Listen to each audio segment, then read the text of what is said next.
Hello, good evening, and welcome to Saturday Sport Classified. What a lot of sport we've not had today, but we have had some. We'll be going through what scores we have in a moment.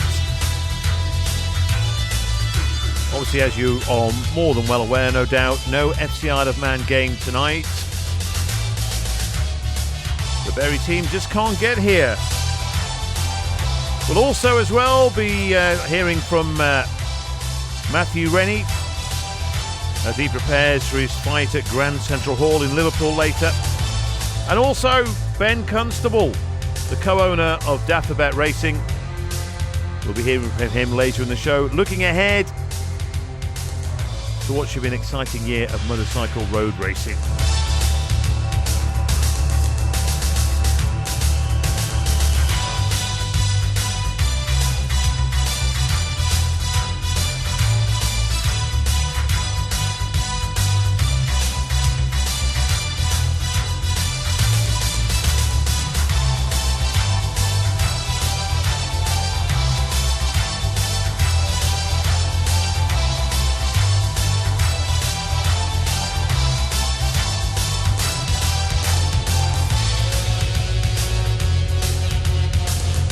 We will, of course, be hearing from Dave Christian. We did have some rugby today, and Tony Mepham will be here, and Rob Pritchard. We'll be chatting all items, all manner of sport, I should say, or items relating to sport here in the Isle of Man. But first of all, a look at the results from today's Canada Life Men's Premier League, starting with Ayr United 2, Laxey 1.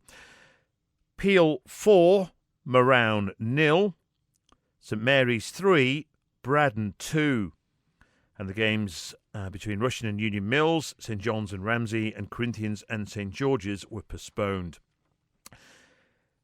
All the games in DPS Limited Division 2 were postponed, apart from the match between Ramsey Youth Centre Old Boys and Douglaston District. However, that was abandoned at the time the score was 2-0 to Douglaston District. Into Canada Life Combination 1. Again, all the games were postponed apart from Laxey against Ayr, and that too, unfortunately, although they did kick off, that was also abandoned. And in DPS Limited Combination 2, all games postponed. Rugby. The game in the Regional 2 Northwest between Douglas and Birkenhead Park was also postponed. In Counties 4, ADM Lancashire Cheshire, Vagabonds 17, Blackpool 5. In the Women's NC 1 Northwest, Liverpool St Helens 98, Vagabonds Lady 0. In the Manx Shield, Ramsey 41, Western Vikings 5. Ramsey and Southern Nomads postponed, and Western Vikings and Southern Nomads postponed as well. So, we will talk football first of all, I think, with Tony Mepham. So, Tony, only 3 games to talk about, but we will talk about more than just those 3 games later in the show, so make sure you do stick around. I'm sure we'll try and find some way of keeping everyone entertained. But I think the big one, the big game, really, well, all 3 really, in a way, were big games in Canada Life Men's Premier League. It's hard to pick one out. I'm going to start alphabetically then, with Ayr United beating Laxey 2-1. Laxey, we know, are a good side, but Ayr United, did they struggle to overcome their opponents today, or was it not as close as the scoreline reflects? I think by the sound of it, Laxey should have had it. Cameron Avery it was who got the goal, I think, in the first half, and looking comfortable for Laxey, but Ayr United, they're going for the championship, and they wanted to get themselves back into the game, and it was player manager Nick Hurt. I don't know if he was on the bench and came off, but he got the equaliser, and then Declan Cummins, who's having a great season, got the second one for Ayr. But reports are that the pitch cut up a little bit, but not as bad as expected. But news in from one or two who were there watching the game said that Laxey have let this one slip because it should have been Laxey who had taken the 3 points, but it's Ayr that have got it and keeps them in touch with Peel. And they need to keep in touch with Peel because they won, not unsurprisingly, 4-0 at home to Strugglers Moran. Yeah, no, I just thought it might be a little bit tighter, this one, but it just shows you the current form that Peel are in at the moment, and certainly a performance again today by Lee Gale. He was tremendous, and two of the goals hold his nerve from the penalty spot. Thomas Brown got the other one, and Lee will be well and truly happy with that one. And Moran let one slip, because against the top sides in recent times, in the last few weeks, they've done quite well, but today it was a real struggle against Peel. And St Mary's with that 3-2 win over Braddon, who I don't know how close they pushed St Mary's, but St Mary's now go third in the Canada Life Premier League table. But 3-2, you wouldn't have predicted a close scoreline like that earlier today. No, you wouldn't. It was Braddon who took the lead very early on. Nick Harvey got the goal. Joe Berquist got one. Adam Adibayi. Therese Thompson it was who got the winner. He got the third. But Matthew Ogden pulled one back for Braddon to make it 2-2. So, it was pretty fair, to be honest with you. I think St Mary's will look at it, that the chances that they had, they didn't finish them off. But Braddon kept chipping away, and I thought they were going to get something out of it, but it didn't work for them.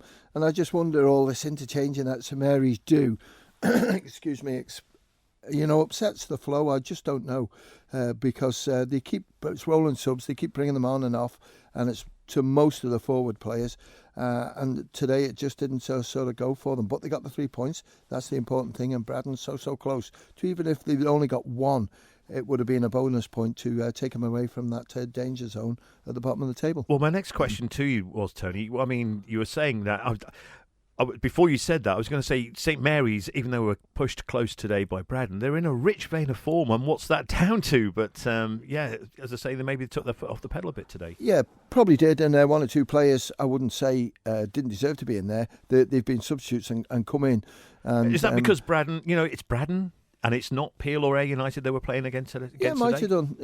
Owen Canepa was a big loss for them today. I don't know if Owen's struggling with an injury or what. But, just St Mary's today, the weather wasn't nice, that's for a start. But 10 out of 10 for Braddon. They kept going. And even in the last 5 minutes, I know Paul Moran, who was covering the game, he says, I want to stay with this one because it sounds as if they could get back into it. And they nearly did.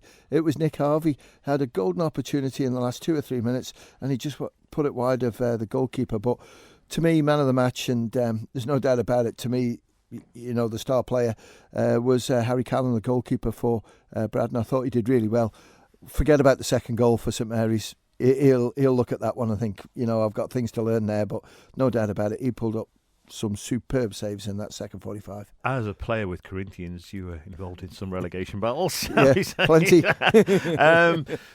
Does it make it worse when you come that close to getting a result against the top team, especially when, like Braddon, they're only a point off relegation, that you're scrapping for points? Does it make it worse losing 3-2, or is it better just to get drubbed 5-0? Yeah, you look at the chances that you missed, and Nick's chance at the end, he'll be looking at that one. But also, it puts you in a good place, I think, for the next game. Okay. Because it's easy for manager Will Smith now to say to the players, listen, you've competed with one of the best teams on the island here today. You can do this. You can get away from that relegation zone.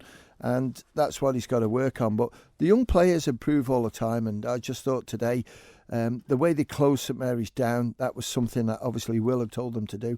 And it just stopped St Mary's from sort of playing. But, St Mary's are a good team, and they've got the 3 points out of a tricky game. OK, we're going to look more at Canada Life Premier League shortly. But first of all, I want to bring Rob Pritchard in. Good evening, Rob. You were due to be at the bowl right now, stuffing your face with a pie and a coffee or whatever, getting ready for tonight's game. But unfortunately, it's been postponed. There was talk maybe of it being rearranged tomorrow morning. Have you got any latest updates for us? We have indeed. In the last few minutes, an update has been issued by FC Isle of Man on the situation. Just to provide a little bit of background for those who've missed it, earlier today, there was talks having to be held after the travel disruption to the Bury team and some of its supporters this morning on the flights they were due to bring over. Now, talks have been ongoing throughout today to potentially put the game on tomorrow morning. An 11 a.m. starting time had been touted by some Bury Football Club, had also mentioned in a statement that was being looked at. We have since had an update from FC Isle of Man on the situation, and I'll read it out now. It is as follows. This from FC Isle of Man. Unfortunately, after a lot of hard work from all at FC Isle of Man and Loganair in an effort to get the game played tomorrow whilst Bury fans still on island, we regret to announce that as things stand, the game won't be played this weekend. At 3:39pm, FC Isle of Man confirmed to Bury FC officials that Loganair had secured a place on this evening's Loganair 6:20pm flight from Manchester to the Isle of Man for all 22 of the Bury FC official travelling party. However, we are sadly informed that the players had left the airport at 3:30pm and the opposition club aren't making any attempt to get the players back. We can only hope that there is a reconsideration of this decision and they return to the airport for the flight so that the game can be played tomorrow. So as it stands, FC Isle of Man says the game won't be played this weekend, but there is a hope that those who were at the other end in the Bury FC party may be able to reconsider and get themselves back to Manchester Airport this evening to potentially fly over this evening, looking at a potential fixture tomorrow morning. But as it stands, it looks like that game is not going to be going ahead. That is FC Isle of Man's side of things, and we're awaiting an update from Bury Football Club as well on the situation. If we do get that, then we will let you know. Wow, Tony Mepham. It's so sad, isn't it? Because it's all sort of set up, and I spoke to a few Bury fans down at the Bowl who wandered down and watched a game of football, enjoyed it, and then they went for a beer afterwards. And they came last season, so they've come back because they enjoyed it so much. And so many people are coming over, and unfortunately the weather has just not played ball at all, has it? And I feel so sorry for FC Isle of Man because they've worked tirelessly throughout this afternoon and keeping us posted what was going on.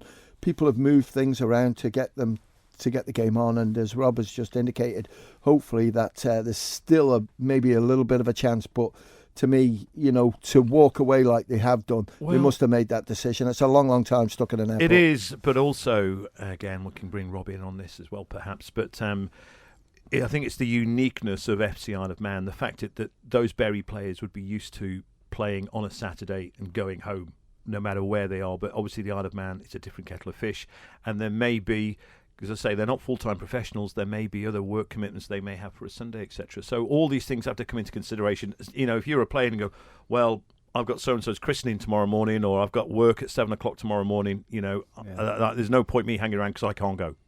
There's a lot of factors to be considered in this, and by the sounds of it, the last few hours there's been a lot of hard work behind the scenes to try and do whatever they can to get this particular fixture on. And Dave, you've mentioned it there, and I think that is definitely a consideration.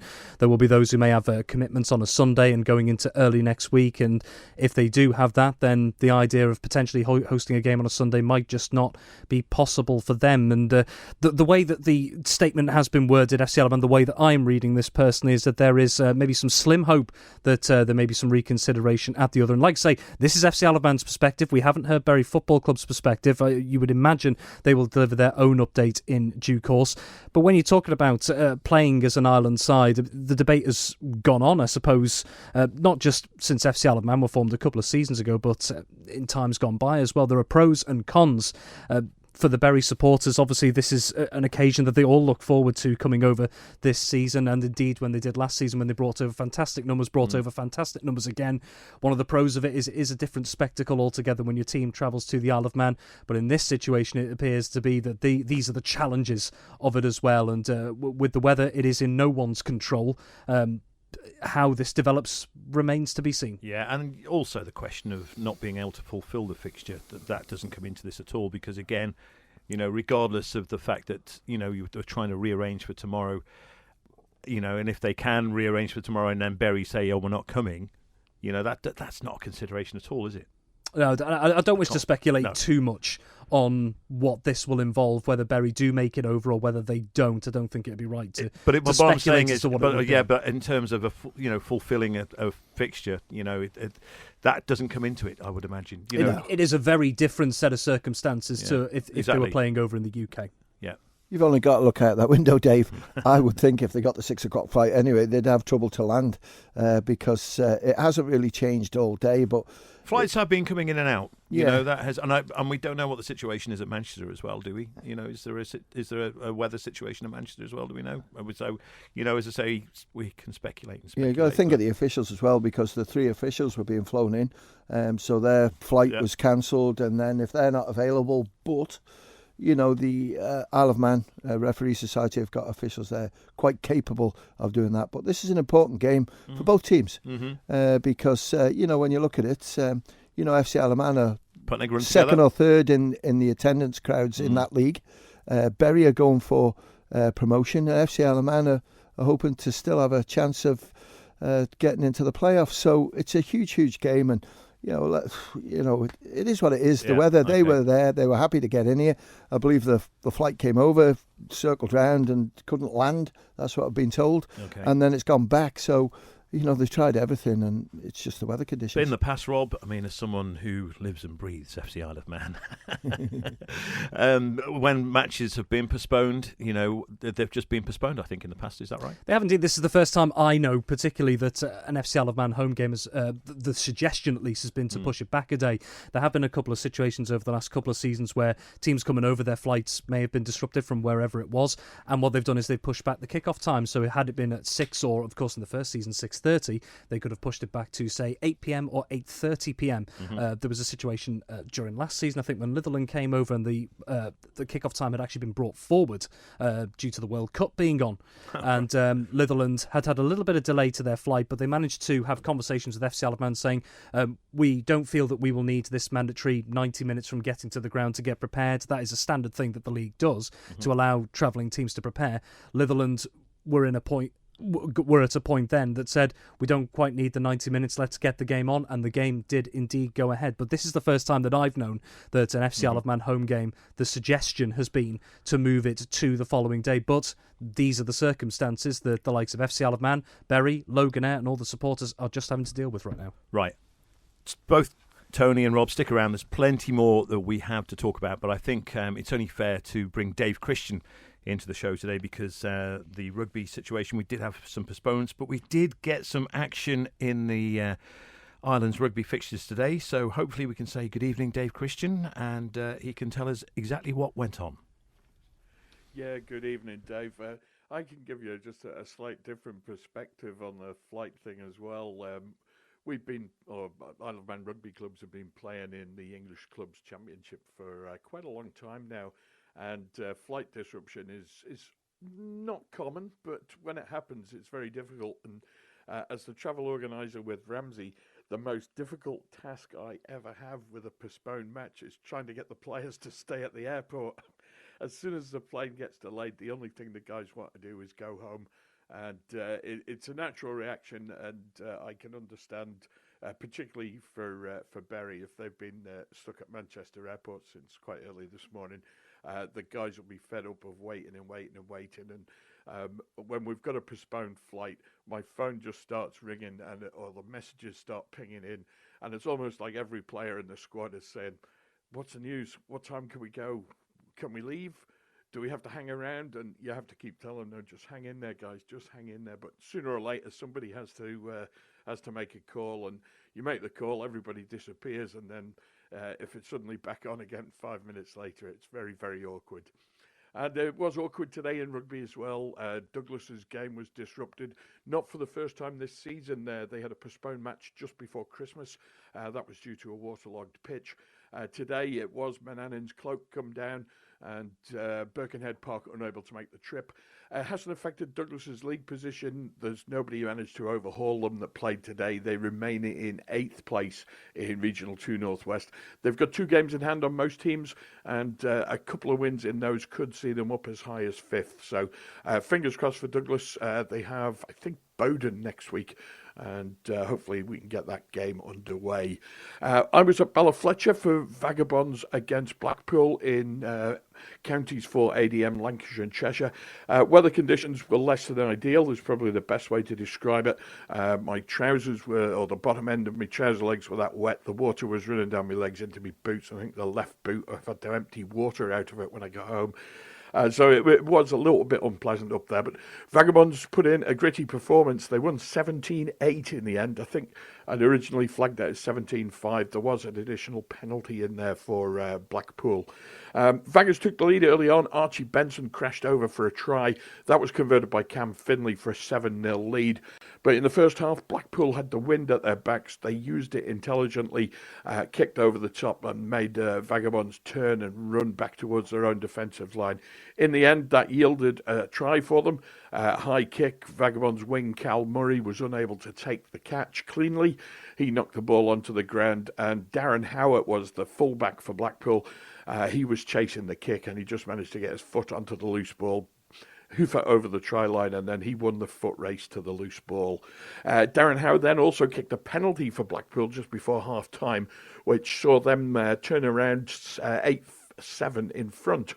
Early in the second half, though, it was more or less a repeat performance of the defensive fumble and the loose ball, but this time it was in Vagabond's favour. The Blackpool defence at 6s and 7s, the ball's bouncing around like a pinball it was ricocheting off several players before Ross Pullman got his hands on it for Vagabonds. He got the touchdown, and that gave them a try. Cam Finley converted, and they were 14-8 in front. And then with about 10 minutes to go, just as the heavens were opening, Cam Finley kicked a penalty which steadied the nerves and made sure Vagabonds take the win. It doesn't improve their league position. Cole and Nelson were ahead of them. Cole and Nelson won today. It was a walkover, so they get the full 5 points for that. And Vagabonds only picked up 4 points today because they didn't score 4 or more tries. So Cole and Nelson just stretching that lead now. 9 points it is. Vagas have just 3 games left, and they need to win all 3 and looking for slip-ups in above them. And those teams above them, Cole and Nelson, Ashton underline, Vagabonds have to play both of them, and they have to play each other. So there's a little bit of light at the end of the tunnel, potentially for Vagabonds, depending on how those results go. But congratulations today, good solid win. For Vagabonds ladies, not so good. They were travelling away to league leaders, Liverpool St Helens. And Liverpool St Helens only conceded 10 points in 7 matches, which was a pretty remarkable defensive record. Today didn't start well for Vagabonds. Circumstances beyond their control saw them travel away short-handed. They only had 12 fit players. And unfortunately, with 12 fit players, when you come up against the unbeaten league leaders, there's only one way it's going to go, and Liverpool St Helens won that one 98-0. Vagabonds finished with only 11 on the pitch as well. Bliss Murta had to leave the field due to injury. And like I said, unbeaten league leaders only conceded 10 points in 7 matches, and you're playing them with 11 players. I don't think it's going to work out for you. So unlucky for Vagabonds ladies. They stuck in it and kept running until the very end, but with, like I said, 11 against 15 and a form team as well, it's always going to be awkward. And finally, we were due to have a 3-way fixture exchange at the Murrock Park. Ramsey, Southern Nomads and Western Vikings were all going to play each other. Unfortunately, it was arranged a little bit on the hoof earlier in the week. Southern Nomads, already assuming that they had a free week, couldn't get a team to come up to it, so the fixture reverted to the scheduled one, which was Ramsey against Western Vikings. Ramsey won that one 41 points to 5. Brandon Atchison, as you would expect for Ramsey, he's the leading try scorer and point scorer. He picked up yet another hat-trick this afternoon. Nathan Robson weighed in with 2 tries, and there were also tries from Jack Roberts and Jake Richmond, and 3 conversions for Atchison to leave him with 21 points for the afternoon. Manx Radio Sport. Thanks to Dave Christian with an update on the rugby scores. Still have Tony Mepham and Rob Pritchard here. We'll still be hearing from Matthew Rennie and also Ben Constable, and Rob will also be speaking to Ben Cunningham about hockey fixtures. We've had no further updates on the FC Isle of Man situation, so okay. What I would like to talk about with you guys is we have the Canada Life Premier League at the moment. We have a 2-way battle for the title, and we have a 3-way fight, I would suggest, for the drop down into... You'd think St George's with enough games in hands to pull themselves away, even though they're just 5 points off the bottom. But in terms of the fixtures that are remaining, now I have the luxury of having them here. You don't.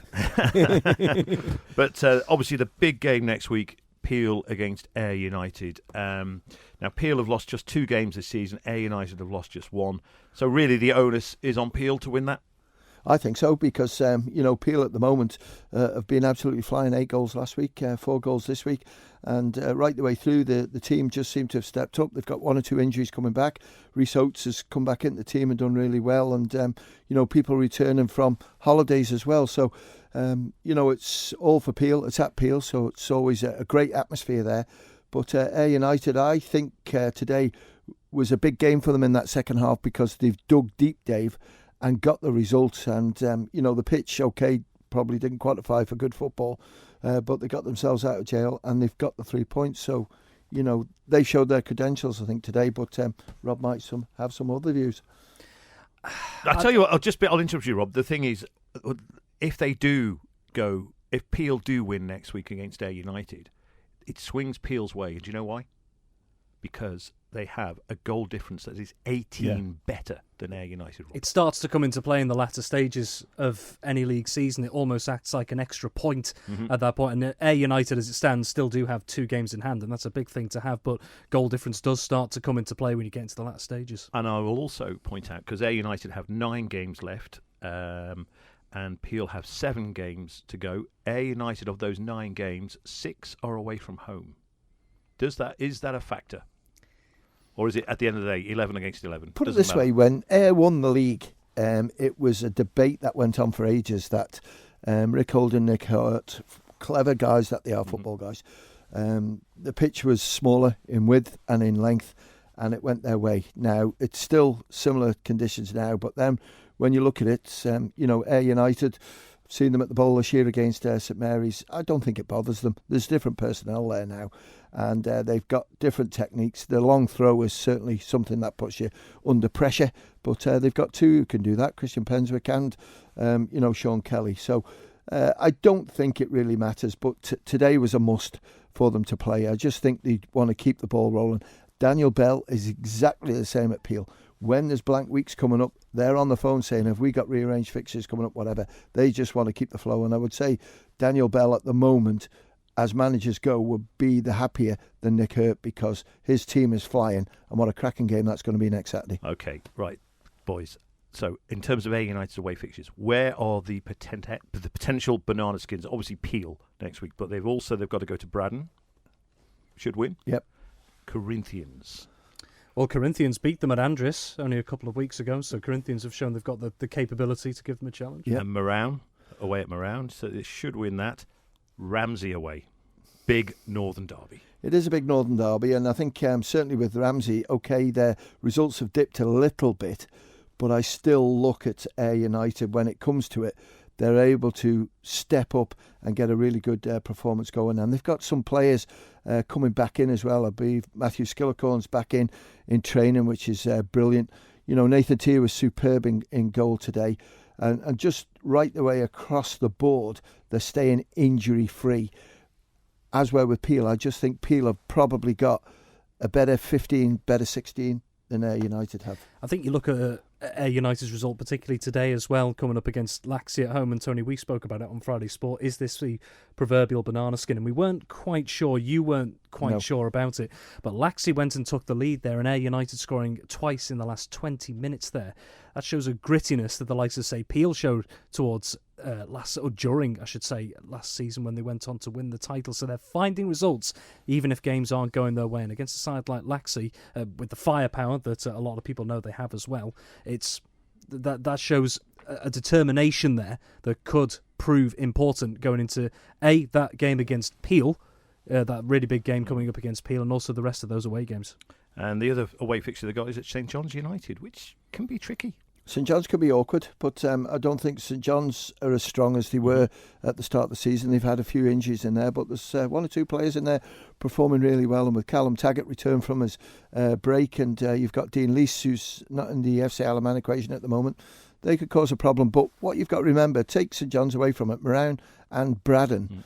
Geordies you've got to look at as well. Those 3 teams there need every single point they can get. We'll come to those guys in a moment. So they're the ones that also are going to make it difficult for the top teams. Because we've just spoken about Ayr. Peel have got to go to Laxey, Union Mills, St George's and St Mary's.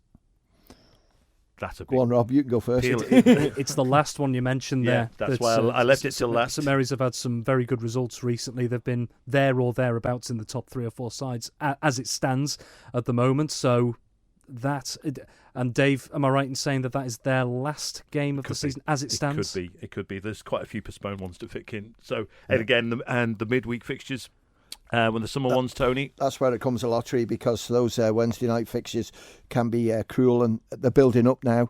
And when you look at it, we're cramming the fixtures in now to get the cup final for Easter Saturday. and then we'll probably leave it a week or so, and then we'll be right into the night games. But Laxey against St Mary's, Laxey are right in there, and I've been saying for the last few weeks now that Laxey will have a say where this league will go. And today they nearly had a say, because it was. So Peel will have to be at their best. So when they go to Laxey and they go to Glenrose. They certainly will, and Peel have got one or two players coming back, and it's making them stronger all the time. But Dan Bell's done a really good job there with a lot of good young players and got the best out of them. Ayr United have only 3 remaining fixtures at home against Russian United, St George's, and St Mary's.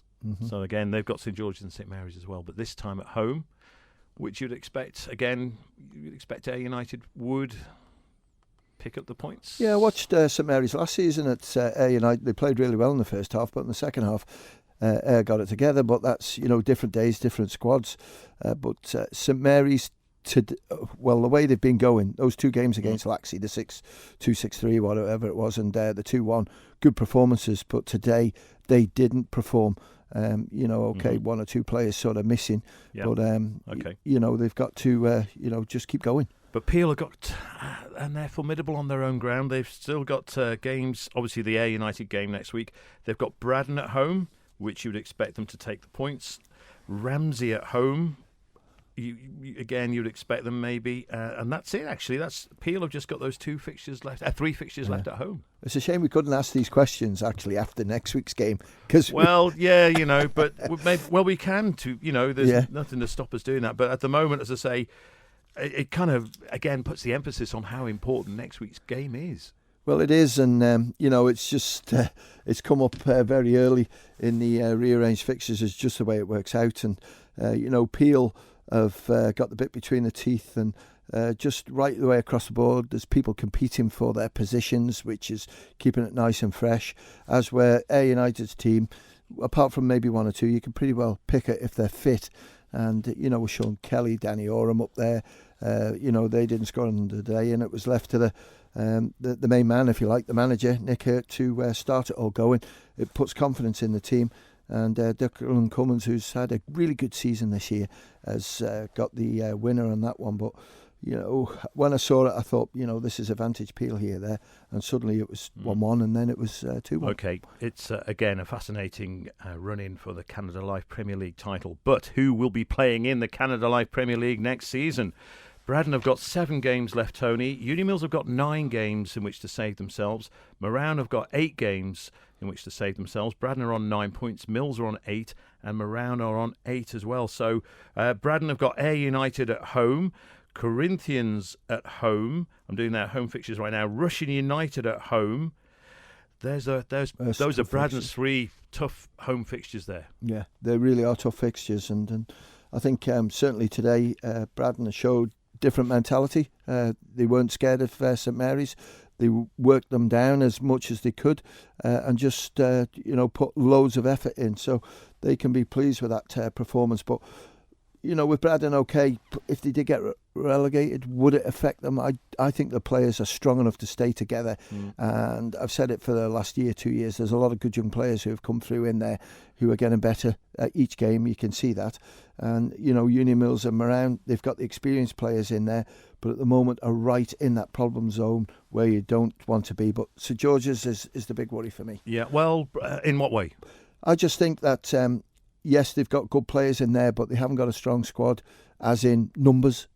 And so you think St George's is still in there? Oh, and absolutely. Even though 5 points above, because I would say that even Braddon might even struggle to get to 13 points, considering the games that they've still got left. There is a massive game that I'll talk about in a minute, but so we just spoke about Braddon's home games. Their away games, they've still got to go to Peel. Yep.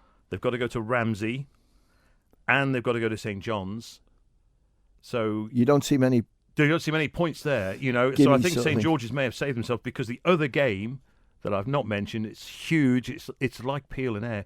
They've got to go to Moran for a rearranged fixture. Moran against Braddon, huge. Yeah, but I keep sticking my neck out with Moran. I think every year they seem to find something to make them stay in that league. But at the moment they've played 15. We'll look at the games that they played. Braddon have played 17 now. Unimills 15, and Moran 15. and you've got 9 points for Braddon, you've got 8 for Union Mills, and 8 for Moran. I know the 13, but that can be pulled back very easy. And Braddon beat St George's. They scored 6 goals against them.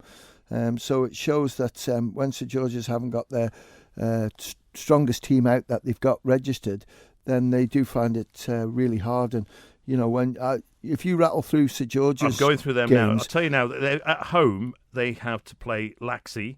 Yeah. They've got Peel. They've also got St John's, St Mary's. They're their remaining home games. Away from Glencrutchery Road, they have to go to Laxey. They don't have to go to Laxey. They have to go to Ayr United. They have to go to Corinthians. You're not finding. Don't see many points there. No, do you don't. Russian United. Do they have to go there? Let me just check on that. Yeah, Russian they have to go to. And also, they're all away from home as well. St John's United and a big one away at Union Mills. Yeah, and that's the one that they've got to look at.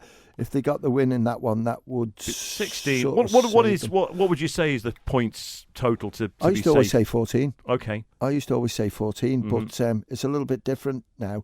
But you know, there's much interest at the top as there is at the bottom. That middle part, they can compete with, but once them night games come in, there's some bizarre scores that move around because people can't make it, can't get to the grounds and stuff. So yeah, Moran have still got at home. They've still got to play Ayr United and that game against Braddon, Corinthians, Douglas Royal, and Ramsey, and Union Mills at home as well, which we mentioned. I didn't. That was St George's. So Moran have got Union Mills at home. So it is in Moran's hands, I would say, isn't it? Yeah, and also when I'm looking at that one, you've got Moran, Union Mills, I think you said, Corinthians. Mm-hmm. They're all an opportunity for them because Moran always done well against Corinthians over the last sort of year or so.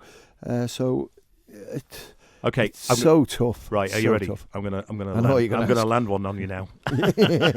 Yeah. So in terms of the rearranged fixtures, the games that have been postponed, how do you fit them in? And is there a temptation to go, right, okay, Moran against Braddon, that'll be the last game of the season? I'm glad you've asked that question because I had that this week. The rearranged games are played in sequence as they've been postponed.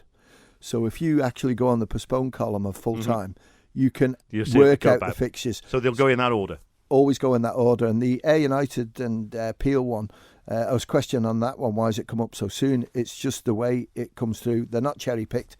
You know, I was asked, well, why don't you keep that to the end of the season? Well, that's not fair. You just play it as the dates come up and you go from there. There is sometimes you have to play with the fixtures a little bit because, just say for talking's sake, Russian play Ayr United. You can't ask Russian players really to travel up to Ayr United on a midweek game. So sometimes you have to juggle that around because of the light. But yeah, it's played in sequence. And also, I didn't realise Union Mills and Moran actually haven't played each other this season. I think their first game was postponed, and the other game at Union Mills is a fixture that's scheduled to come up. Yeah. So 6-pointer. That is a big 6-pointer. Well, it's huge, and everyone wants to stay in the Premier League. And again, on Tuesday night at the council meeting was not discussed, but a little brief conversation about changing the leagues.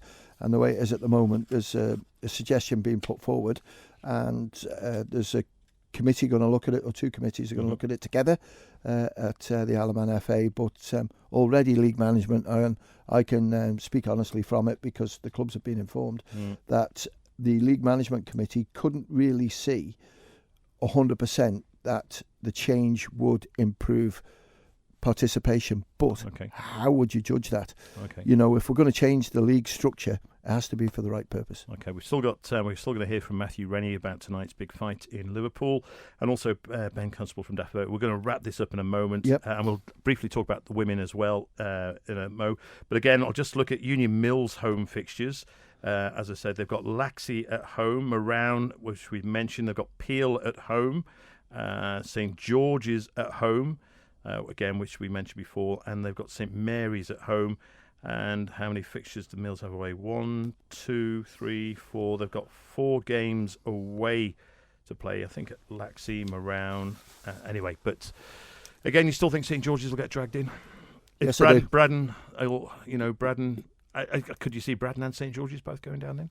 And Mills and Moran pulling themselves out of there? Possibly. It's such a tough question to ask, Dave, but it's between those four.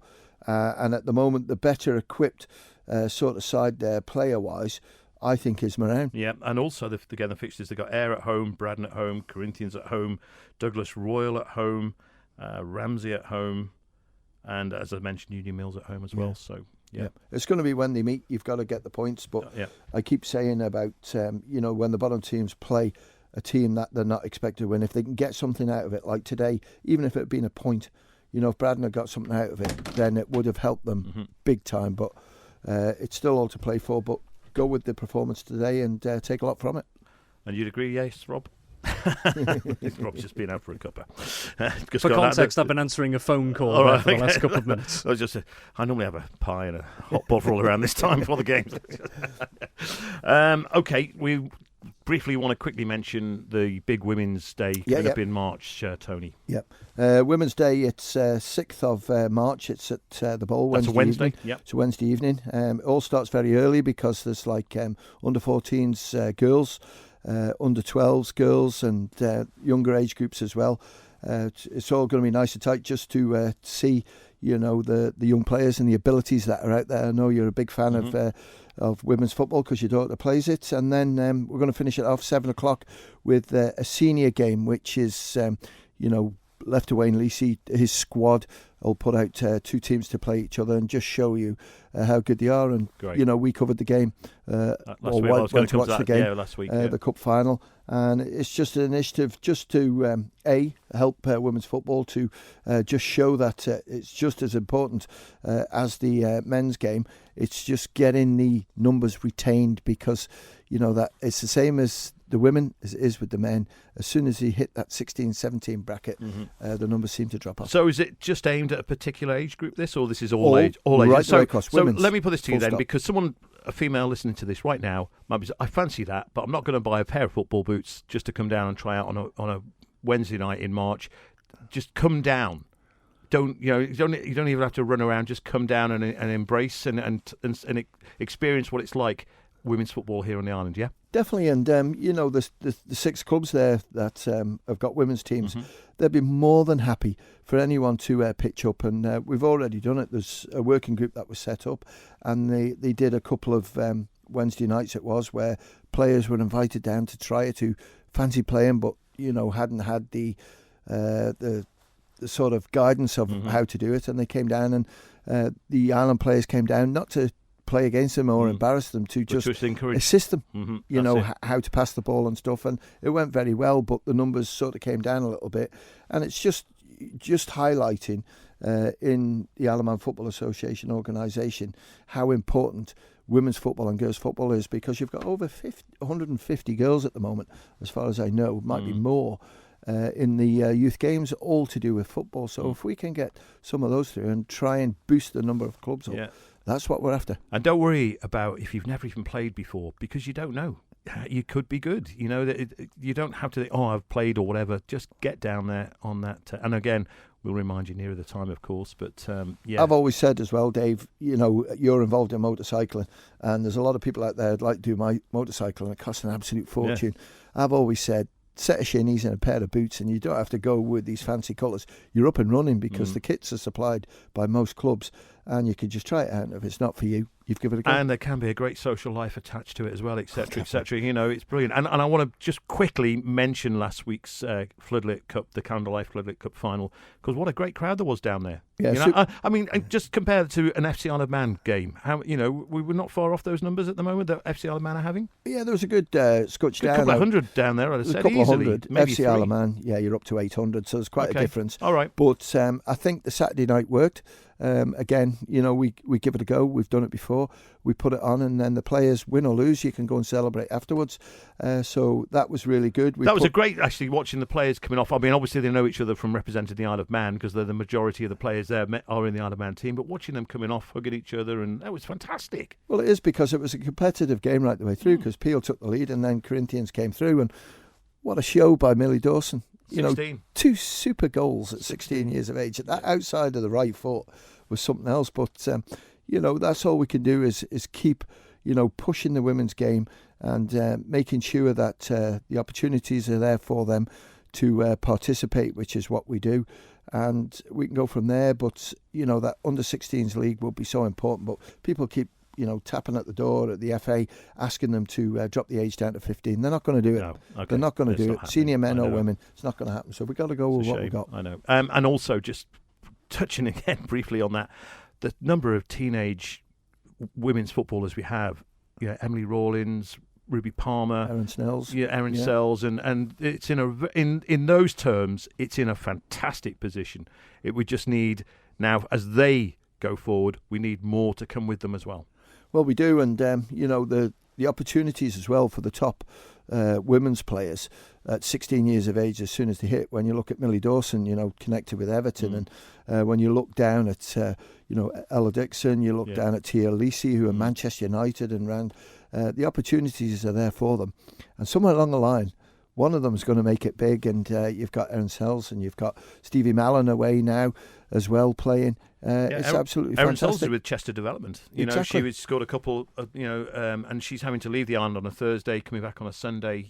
So you're talking in terms of commitment. It's fantastic. Yeah, and it's important that those doors are open for them, and the support hopefully is there from the clubs. The FA will try and support wherever they can.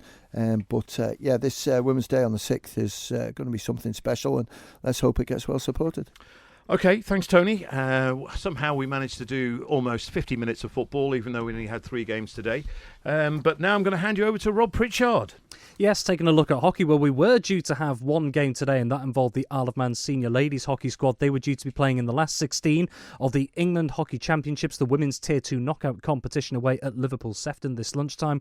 We did get confirmation this afternoon, though, that game was postponed. This is due to travel disruption affecting the Isle of Man squad heading over to Merseyside today. So that fixture is to be rearranged for another date.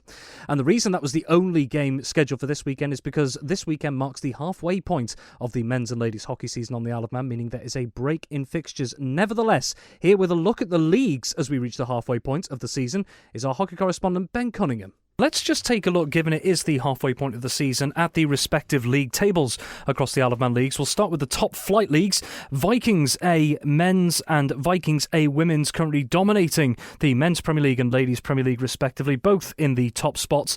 Ben, these two Viking sides, how hard are they proving to beat? Can they be matched at the moment? Yeah, well, both the men's and ladies Vikings A squads are unbeaten so far. Vikings Ladies A had a scare last weekend when they played Castletown. Castletown were leading right until the last moment, and Vikings then found an equaliser with the last touch of the game. As for Vikings Men's A, they are proving a force that just cannot be stopped at the minute, and they're looking really strong, scoring plenty of goals, and teams are just struggling to find anything to stop them. Then let's take a look at the respective Division 1s. The Isle of Man Men's Division 1, Valkyries B currently topping the standings there. Just a couple of points clear of Ramsey and Vikings. And in Ladies Division 1, Vikings Ladies B top there as well at the moment. What do you make of how the Division 1s have gone so far? In Men's Division 1, of course, Valkyries are looking really good again, unbeaten so far. Ramsey, though, are hot on their tails, as are Vikings Men's B, but these three are all former Premier League sides, so are desperately looking to get that promotion back to the Premier League.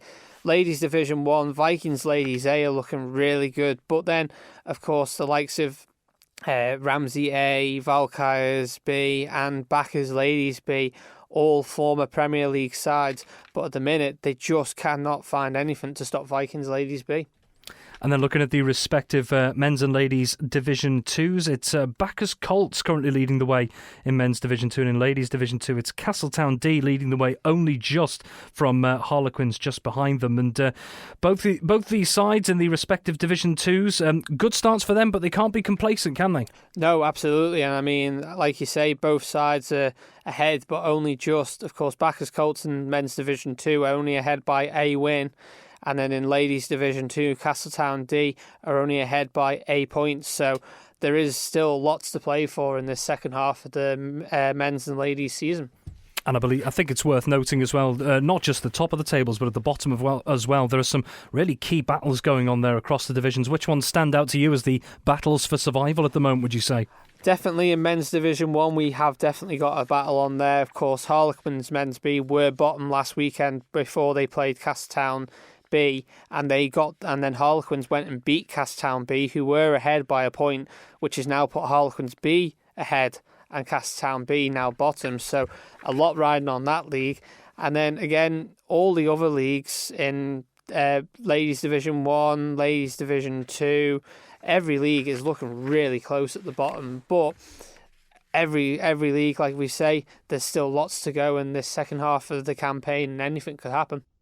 Well, that's our hockey correspondent Ben Cunningham there, just taking a look at the men's and ladies hockey seasons at the halfway point. No fixtures this weekend, but they will resume next weekend for the second half of the campaign. Well, turning from hockey and now to boxing, and a big night for two of the Isle of Man's professional fighters this evening over on Merseyside. Both Matthew Rennie and Jamie Devine will be out in their respective fights at Grand Central Hall in Liverpool this evening. Matthew Rennie taking on Colombian fighter John Henry Mosquera, while Jamie Devine, in only his second professional outing after winning on his pro debut toward the end of 2023, taking on Engel Gomez on the same card this evening. Well, Magic Rennie, he's been speaking to Manx Radio this week about his final preparations and how they've been going and what challenge he expects against his opponent this evening. All good. Obviously, the preparation's gone good as it always does, to be honest. Sparring, the training, the strength conditioning, running, everything's... I never really cut corners anyway. You can't cut corners in this sport. And now I'm just at the Thursday with one day out, basically, and then we're ready to go. It's just this week's all about basically relaxing and making the weight, and the fight weeks, it's kind of like tapering off, basically. You've done all the hard work, and now it's just letting your body rest, get the weight down, and then get weighed in, get energised again, get refuelled, and then do the business. I'm one of them that is quite laid back, quite chilled, and I don't really properly need to switch on until I enter the venue. I like to just take a step back and just, there's no point burning energy and worrying about stuff that you can't control now. You know, it's all the hard work's done, as I said before, and I believe in myself as always, and I'll go and do the business on the night. So I'm fighting a lad called John Mosquera. He's from Colombia. He's an awkward customer, someone that you have to be switched on for every second of the fight. Don't know an awful lot about him, but I have watched a few of his fights. He's actually boxed the same opponent. We both beat a lad earlier last year. I boxed a lad from Greece, and then I beat him, and we were both undefeated at the time. And then he went on to fight this lad who I'm fighting, and he got beat by him as well. And the Greek lad is a tough fighter. He gave me a good fight, so I know if John Mosquera can beat the Greek lad, but he's no mug, he's no pushover for sure, if you know what I mean. So I have to be fully on it on Saturday night, and I believe I will be, and I'll get the win, and then we can push on from there, fully focused on the night to get the job done, and 100% believe I can do. Manx Radio Sport. And good luck to both of them fighting in Liverpool this evening. We're going to finish, though, with motorcycle racing. Dafabet announced earlier this week that Davy Todd will be riding for them in the Super Twin class at this year's Isle of Man TT. So, what else is in the pipeline for the team? Known to many as RCS Express Racing, Matt Stevenson will again contest the big bike categories, aided by Chief Mechanic Danny Horn. Yesterday, I spoke with team co-owner Ben Constable. So far, so good. Yeah, we're actually in a second year of a 2-year deal with Dafabet, so moving forward with them. As you've probably seen on the news, we've managed to secure Davy Todd for the Super Twin TT races. Looking to the other machines, not wanting to bow away from Matt after his crash last year, so we're sort of helping him again this year on the 1000 machinery. But yeah, looking forward to it. And you got Danny Horn on board as well? Obviously, he's been here now 10 years and over now, so he's the sole man on the bikes at the minute. But yeah, he's there with us. Josh stepped in on the twin at the TT last year. Was Josh not an option this year? He was an option. I think he wanted to go down a different avenue. I did have a brief conversation with him in Macau. However, we couldn't sit around for too long. Mm-hmm. Sat and had a conversation with Davey. Danny got hold of him. Had a quick conversation and turned it around really quickly. And because, of course, you had that fantastic podium finish with him last year, didn't you? Yeah, I think it sort of shows the measure of the team and the bike as well. we've sort of used the Twin as our specialist bike, if you like, over the years, and that's where we've got our biggest success. Yeah, the likes of Ivan Linton, etc. Oh yeah, 100%. Anybody that jumps on it has had reasonably good success as well. So Dominic, he rode it at the Southern and got 2 wins, and anybody. So Josh jumping on it, never had any testing or anything. First time on it was down Bray Hill at TT last year, and finished I think 5th in the first race, and then got a podium in the second race. So is it just the roads that you guys concentrate on, or do you do British Championship as well? We like the roads more than anything else. We've used the British Championship just because you're taking a rider and scratching with the country's, if not the world's best, in something like super stock. So from our point of view, you probably don't get the best bike time, but you do fight with the best in the country. If you wanted bike time, we did a lot over the last few years in the National Endurance Championship with no limits. So and come away with some really good results in that. We often enjoy watching your guys ride at the Southern 100. Will you be there this year? Plan is definitely. We love the Southern. We are looking forward to getting back there. Whether we're taking Davey yet, I think still to be decided, but we'd like to get back there with him and take Matt there as a newcomer. Have you spoken to Davey about the Southern? I think the conversation's been had with Danny and Davey. Yeah, there's nothing set in stone at the minute. I think Davey's commitments to his Taz team and the BMW side of things are more prevalent than us. So see where we go. Anything else in the offing for Dafabet Racing this season? I don't know. We'd love to try and get back in, maybe go to the Northwest. I'm not sure. Everything's been, for me, Dave, this is a bit of a difficult part of this bit, is knowing where we are going with it. So we've got plenty of new sponsors on board. We've got potential of different bikes. We want to push this team forward, and the way we're going might not be this year, but for sure definitely going into next year, hopefully raising a few eyebrows. When will the first Dafabet bikes go out for testing, pre-season, etc.? What's the plan on that side of things? So Matt's going out tomorrow at Cadwell, I believe, just for a little run out. That's his first time back out on a bike since his accident last year. Let's see what fitness is like there.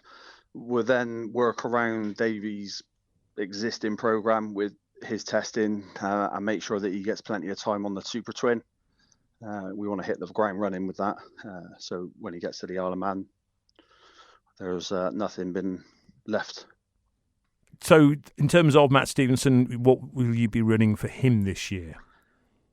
Just on the ZX10s. I'm not even sure at this stage whether we're actually going to be running a 600 at the Isle of Man at this point.